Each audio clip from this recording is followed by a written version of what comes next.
السلام علیکم دوستو۔ ہولوفیرا ایک بازنطین شہزادی رئیس عورت تھی جو آنصر کے حکمران کی بیٹی تھی، جو جدید دور کے بنلکنگ ترکی کے قریب بازنطین گڑھ تھا۔ ابتدائی عثمانی فتوحات کے دوران اورحان غازی نے اپنے علاقے کو بازنطین سرزمینوں تک بڑھایا، جس میں آریسر بھی شامل ہے۔ تاریخ کے مطابق اورحان غازی کی ایک مہم کے دوران ہولوفیرا کو اس کے والد کی زمینوں کی فتح کے بعد پکڑ لیا گیا تھا۔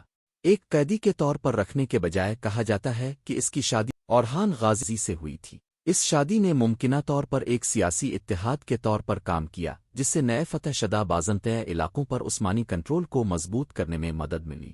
اورحان غازی سے شادی کے بعد ہولوفیرا کے بارے میں خیال کیا جاتا ہے کہ اس نے اسلام قبول کر لیا۔ اس نے نیلوفر خاتون کا نام اختیار کیا۔ اس کی تبدیلی عثمانی حکمرانی کے تحت متنوع ثقافتوں کے انضمام اور بازنطین اور اسلامی روایات کے امتزاج کی علامت تھی۔ نیلوفر خاتون مراد اول کی والدہ بنے، جنہوں نے تیسرے عثمانی سلطان کے طور پر اورحان غازی کی جگہ لی۔ سلطان کی والدہ کے طور پر وہ کافی اثر و رسوخ رکھتی تھیں اور ممکنہ طور پر محل کے امور اور خیراتی کاموں میں شامل تھیں۔ نیلوفر خاتون کو بڑھتی ہوئی عثمانی ریاست میں مساجد، پلوں اور دیگر بنیادی ڈھانچے کی تعمیر سمیت عوامی کاموں میں تعاون کرنے کے لیے جانا جاتا تھا۔ نیلوفر خاتون 100 سال زندہ رہیں اور 1383 میں انتقال کر گئیں اور انہیں سلطنت عثمانیہ کے پہلے دارالحکومت برسا میں دفن کیا گیا۔ اس کا مقبرہ، جسے نیلوفر خاتون عمارت کے نام سے جانا جاتا ہے، برسا کا ایک اہم تاریخی مقام ہے۔ نیلوفر خاتون کو پہلی بااثر عثمانی خواتین میں سے ایک کے طور پر یاد کیا جاتا ہے، جس نے عثمانی خاندان کی مستقبل کی خواتین کے لیے اہم سیاسی اور سماجی کردار ادا کرنے کی راہ ہموار کی۔